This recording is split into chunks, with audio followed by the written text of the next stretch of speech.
Hello and welcome to my channel. I'm Dani Walker. Today's episode is a recap of Miss World Philippines 2021's evening gown competition. Today's episode is brought to you by Rehearsed to Relatable. If you're a pageant contestant and you want to learn how to improve your pageant interview and stand out in that interview room by creating a personal brand, then click the description below for more information. If you haven't already, please subscribe and hit the notifications bell so you know when new episodes just like this one come out. This was a very highly requested episode, and honestly, I was very hesitant to create it because I just recently started following the Miss World organization. Last year was the first year that I created a recap for Miss World, which was actually for the Miss World 2019 competition, but since it got postponed, I decided to create that recap later. So I just want to say thank you to everyone so much for requesting this episode, and I'm really actually glad that you did because I was so impressed. This pageant to me was so well done, and granted I've only watched this area of competition so far, but I will be watching lots more. And I was watching the contestants on stage, and number one, there was such diversity in their evening gowns and in the styling, and I loved that. I wish that we could see more of this at other organizations, and it was just phenomenal for me. The other thing I want to mention is that the flow of the show went so nicely. The contestants had enough time to walk on that runway and show off their gowns, but also it didn't drag on too long, and that just made me so happy. There are some shows that just drag and you're falling asleep, and I never felt that. I actually felt like this went by really quickly. The other thing I'm going to mention first before I share my favorites is that these contestants were more than I even expected. Wow. We have returning contestants who've competed for Miss Universe Philippines, Binibining Pilipinas. We have them. I'm sure we have other contestants that I'm not even familiar with that have competed for other organizations in the Philippines, and it showed. It really, really showed. These contestants were incredible. So I don't want to focus on that too much because let's just get into my favorites right now so we can actually see them. Today I'll be sharing about the contestants in no particular order. And I'll also mention that for many of them, this is the first time I've ever seen them, so for me, this is a true first impression. For me, number 12 nailed this with that audience look. That was the peak of this performance. Number 5, okay, this gown style really worked for her. It really accentuated her long neck, and oh my gosh, she nailed her pose.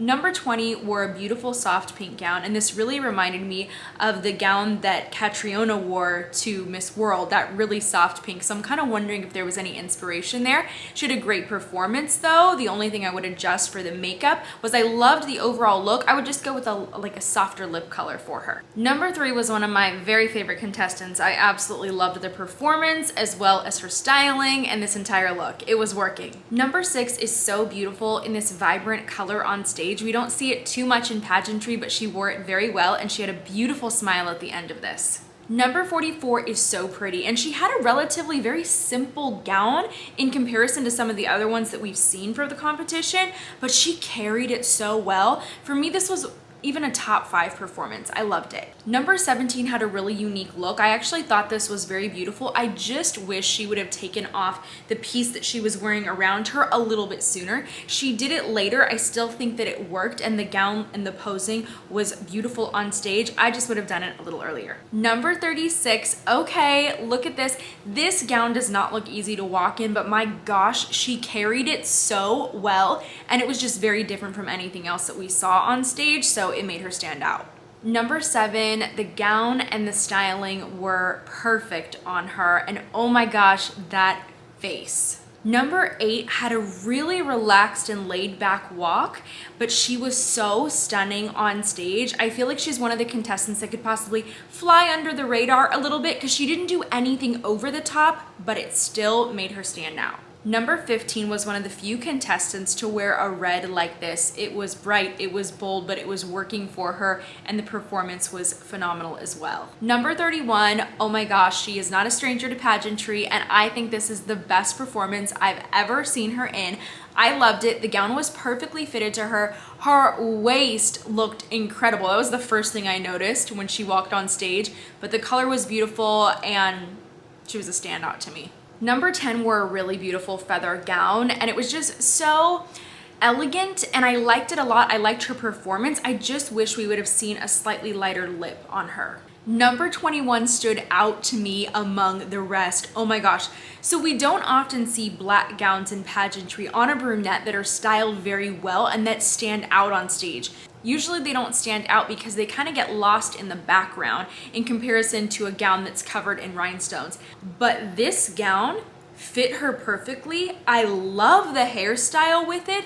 She carried it so well. This was one of my favorite performances, if not my favorite. Number 45 really sold me on her final look. The expression in her face just made me feel like I know I look good on stage, and she did. She looked incredible. Number 13 to me had such beautiful styling. This dress is bold. The color was perfect on her, but the structure of the dress can sometimes be overwhelming. So I like the simple hair. It also really reminded me of when Gazzini had won the Miss Universe Philippines title because she went with a really simple style of a gown. It wasn't embellished, but the color and the shape of it is really what stood out on stage.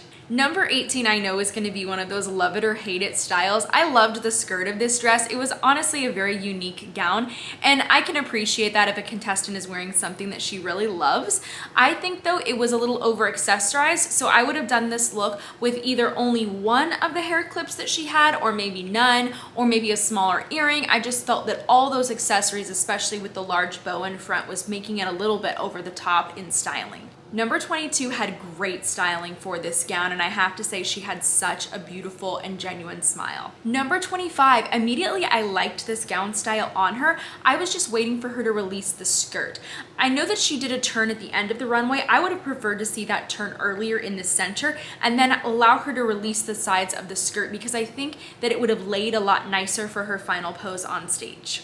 Number 30, oh my gosh, I loved this hair for her. She was stunning on stage. Number 34 really caught my attention, but I thought that the high slit of this gown was a little extreme, and it reminded me more of a gown you would see at Miss Grand International and not at Miss World, so I do hope that she would change the gown for finals. Number 35, I love the styling of this look. The hair, the makeup, it works with this gown. I personally just would have done a smaller platform. I don't think that having that extra inch really made a difference. Instead, for me, it was distracting a little bit and bringing my eyes towards her feet when they should be at her face. Those were my favorite performances for Miss World Philippines, and honestly, I know I have too many. I really couldn't narrow them down.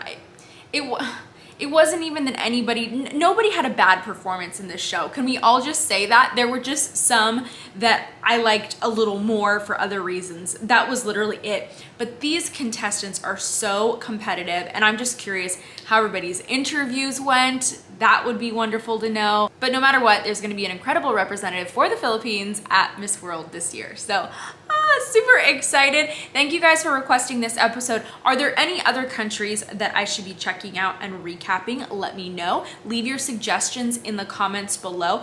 I pay attention to those, and that's how these episodes come about. It's from you. So thank you for requesting this one and for watching this episode. I hope that you have already subscribed and hit the notifications. If not, please remember to do that before you click out of this episode. Thank you so much for watching. I'll see you soon.